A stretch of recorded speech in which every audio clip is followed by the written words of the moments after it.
Hai semuanya, ketemu lagi bareng Mihu di sini. Oh ya, kali ini Mihu akan membawakan alur cerita Donghua yang berjudul Battle Through the Heaven. Mihu mengingatkan sekali lagi ya bahwa konten ini full spoiler. Tanpa lama-lama lagi, yuk langsung aja kita masuk ke isi ceritanya.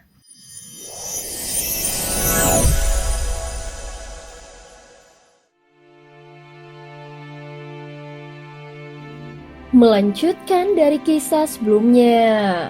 Sebelumnya ketika ketiga monster tua itu sedikit takut setelah kemunculan Ye Beijing, tiba-tiba ada suara lain yang terdengar dari dalam kegelapan. Sosok bayangan seolah membelah kehampaan gelap itu sendiri.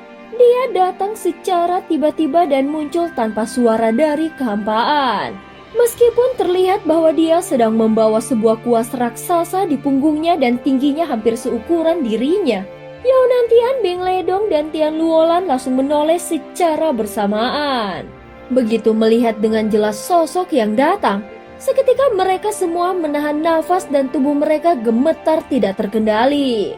Chu Jiangyi, kenapa dia juga datang? Yao Nantian menggertakkan gigi dan rahangnya mengencang. Namun di dalam matanya justru berkedip secercah cahaya yang sangat dalam. Sudah sekian tahun berlalu, kalian bertiga ternyata masih saja tetap menyebalkan, lemah, dan entah kenapa tetap saja menggemaskan. Sejak awal aku sudah menduga kalian akan sampai pada titik ini. Tidak mengherankan jika kalian masih tertahan di tingkat kelima dan tidak pernah menerobos lagi. Suaranya pelan namun tajam dan itu mengalun seperti angin malam yang menyentuh dedaunan. Renyah namun menyimpan hawa dingin yang menusuk. Xiaoyan menatap sosok yang baru saja muncul itu dan menyipitkan matanya. Selain Yao Nantian dan dua lainnya, sekarang telah muncul sosok keempat. Kekuatannya tidak dapat diukur. Dan berdasarkan gambar dari pohon suci, sosok inilah yang akan menjadi malapetaka sesungguhnya. Wajah pria itu memang tampan seperti diukir dari batu giok terbaik. Raut wajahnya tegas, dingin, namun penuh aura berbahaya. Yang paling mencolok adalah sepasang matanya. Pupil matanya bukan berwarna hitam biasa, tetapi di dalam kegelapan matanya yang pekat, seolah berkelip cahaya bintang yang hancur. Itu seperti dua pusaran di dalam dunia yang berputar lambat memakan segala cahaya sehingga membentuk lubang hitam pemusnah. Namun lebih dari itu, mata itu seolah bisa langsung menembus ke dalam pikiran dan masa lalu seseorang. Saudara Chu, sudah lama tidak berjumpa. Ternyata kau masih sehebat yang dulu. Orang ini memang bukan tandingan kami bertiga. Kupikir kami bisa menyelesaikannya tanpa perlu memanggilmu. Tetapi rupanya kami terlalu tidak berguna, kata Yao Nantian sambil tertawa dan memberi salam hormat. Setelah membunuhnya, aku akan menjelaskan pada Master Void Suzu bahwa ini tidak ada hubungannya dengan kalian, ucap Chu Jiangyi dengan tenang dan mata pusarannya masih berputar perlahan. Seakan ketiga orang itu tidak ada di dalam pandangannya. Saat mendengar kata-katanya, mereka bertiga langsung tersentak. Mereka saling memandang dan bibir mereka berkedut. Sementara tatapan Tian Luolan menjadi lebih dingin. Saudara Chu, apakah penjelasan itu akan cukup di hadapan Master Void Suzu? Baiklah, selama kau yang mengatakannya, semestinya tidak jadi masalah. Bagaimanapun membunuhnya adalah tujuan utama. Kami tidak sanggup mengatasinya. Mohon bantuanmu. Yao Nantian tetap tersenyum dan membungkuk hormat lagi. Tampaknya dia sama sekali tidak tersinggung oleh ucapan Chu Jiangyi. Kalian bertiga hanyalah monster tua yang menyedihkan. Kalian harus sadar siapa diri kalian. Sudahlah, kita bicarakan nanti setelah orang ini disingkirkan. Kalian para pecundang cukup duduk manis dan lihatlah baik-baik. Chu Jiangyi berbicara dengan dingin dan perlahan mencabut kuas raksasa di punggungnya. Seluruh tubuh kuas itu tampak semi transparan dan mengalirkan cahaya kemasan gelap di dalamnya. Cahaya emas itu memancarkan kekuatan penghancur yang ekstrim. Pada tubuh kuas itu tertulis dua huruf besar Wang Shen atau kelahiran kembali. Begitu kuas itu muncul, Xiaoyan merasa jantungnya hampir berhenti berdetak. Dia merasa bahwa begitu pria di hadapannya ini bergerak, maka dia akan langsung membunuhnya.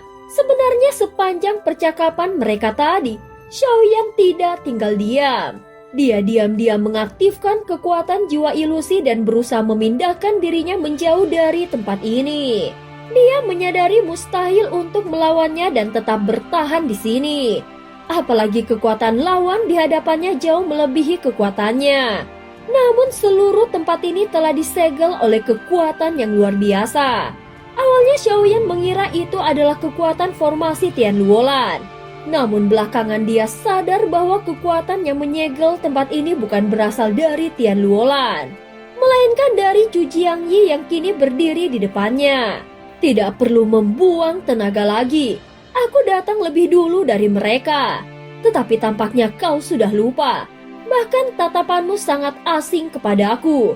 Yang perlu kau tahu adalah bahwa aku muridmu, ucap Zhu Jiangji dengan nada yang ringan. Namun sudut bibir Zhu Jiangji perlahan terangkat dan senyumannya sedingin aura kematian. Lalu dari tenggorokannya terdengar tawa pelan dalam serak dan mengerikan. Muridku, tatapan Xiaoyan menjadi dingin saat menatap wajah asing di depannya. Ada perasaan aneh yang tidak bisa dijelaskannya. Jelas sekali kau memang sudah melupakan segalanya. Baiklah, kalau begitu, biarkan murid ini sendiri yang mengantarmu menuju akhir hidupmu, ucap Zhu Jiangji dengan datar. Dengan satu tangannya, Zhu Jiangji juga menggenggam erat kuas wangsennya.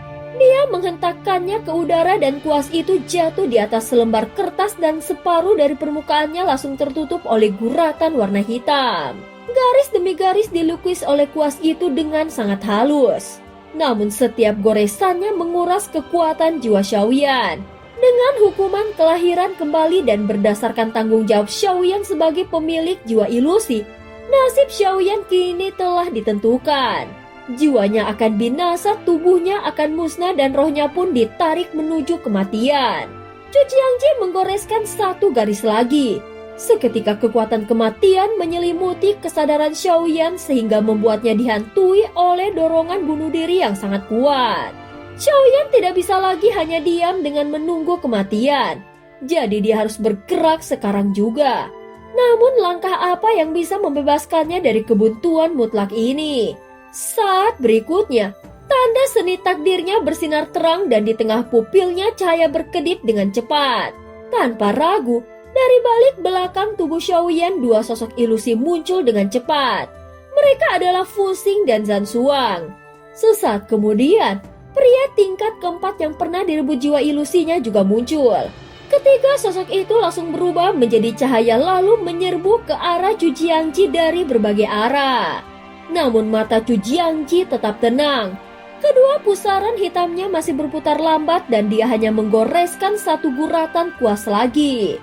Sebelum ketiga sosok itu sempat mendekat, mereka tiba-tiba meledak dari jarak yang jauh, seolah-olah dikendalikan oleh kekuatan asing. Xiaoyan pun terguncang saat melihat adegan ini. Guru, kenapa kau masih menyiksa mereka? Bukankah kau sudah membunuh mereka ratusan kali? Zhu Jiangji menghela nafas pelan seolah merasa tidak punya pilihan lain. Seketika wajah Xiaoyan mengerut tegang saat mendengarnya. Ledakan ketiga bayangan itu ternyata tidak menjauhkan dari Xiaoyan dan justru malah terpusat ke arahnya sendiri.